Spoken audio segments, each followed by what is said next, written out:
I just hung on. I saw the other fellows fall, and it didn't make me feel any too good. But there was nothing I could do about it, except to hang on tighter. I wouldn't do it again for love or money. Navy Apprentice Seaman C.M. Cowart, May 12, 1932. This was the USS Akron, and this is the good, the bad, and the pure evil.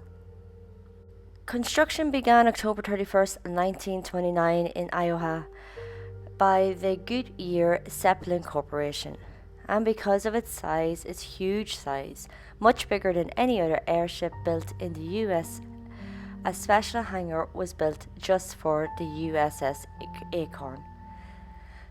Size wasn't the only difference. Helium was used instead of flammable hydrogen. This meant engines could be safely inside the hull.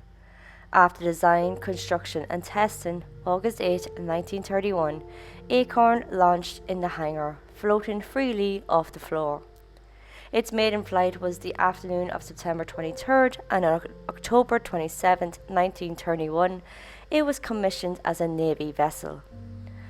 November 2nd, 1931, the Akron left for her first cruise to Washington, D.C. November 3rd, it went into air with 207 passengers and crew. The weeks that followed, 300 hours aloft were recorded. Could you imagine the excitement, this huge 785-foot long floating ship? So January 9th, 1932, the Akron left for a scouting fleet exercise. It headed over the Atlantic to find a group of destroyers. When they found them, they were to shadow and report their movements. Now maybe I'm missing something, but surely this huge floating blimp would be seen easily. But maybe not. I mean, if you're a destroyer in the water, you probably don't look up. Anyway, bad weather prevented them finding the destroyers, at least at first. It wasn't until January 11th that the Akron found USS Raleigh and 12 destroyers. Eventually, it was released, achieving, quote, qualified success, end quote. But noted, it could have been better with scouting planes and radio detection. So all was going well, but February 22nd, 1932, coming out of the hangar, the tail came loose. Wind caught it and it hit the ground. The fin was damaged badly and needed to be repaired. Ground handling fittings were also ripped off and had to be fixed. Acorn wouldn't be airworthy again until late April. From the incident, mistakes were corrected, having a turntable with a walking beam on electric tracks were made to secure the tail and give the ability to turn even in high winds so it could be pulled into the hangar. When it came back, it went into tests called spy baskets, and what this entailed was to have the Acorn above the clouds, hidden, and suspended below was a small, which would be the lookout or eyes for the main ship. The first test had no men on board, instead had sandbags for the weight, but it swung so badly that it put the ship in danger. It would swing side to side, getting to the ship's equator or halfway up. It was tweaked to improve, but the spy basket was never used again.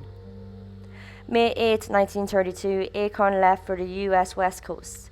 May 11th, it reached San Diego and tried to moor, but it wasn't very well organized. There was no ground handlers and no special mooring equipment. By the time the crew had it somewhat together, the helium had warmed up by the sun and was lifting and lifting uncontrollably. Mooring cables were cut, most crew let go of the lines before they were pulled up, but 3 were lifted.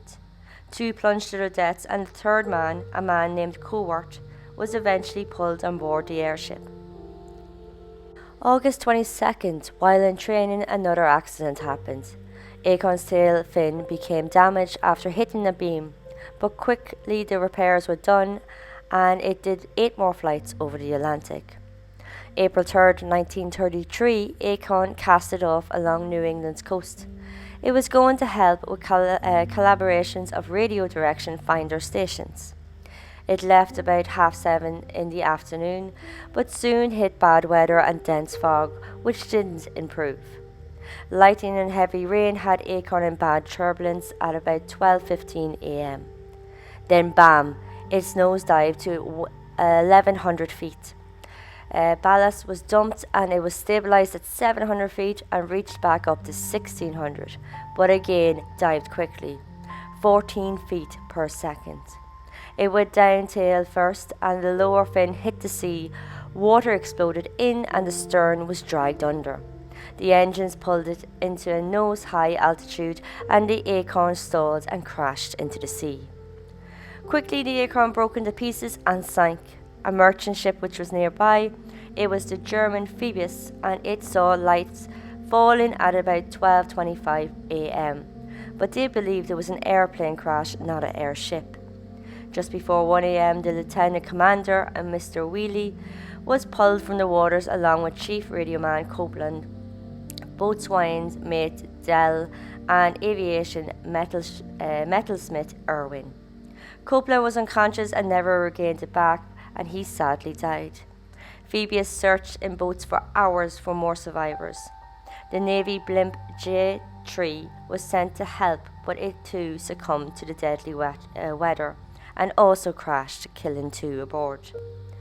At 6 a.m. US Coast Guard arrived and took the survivors and Copeland's body.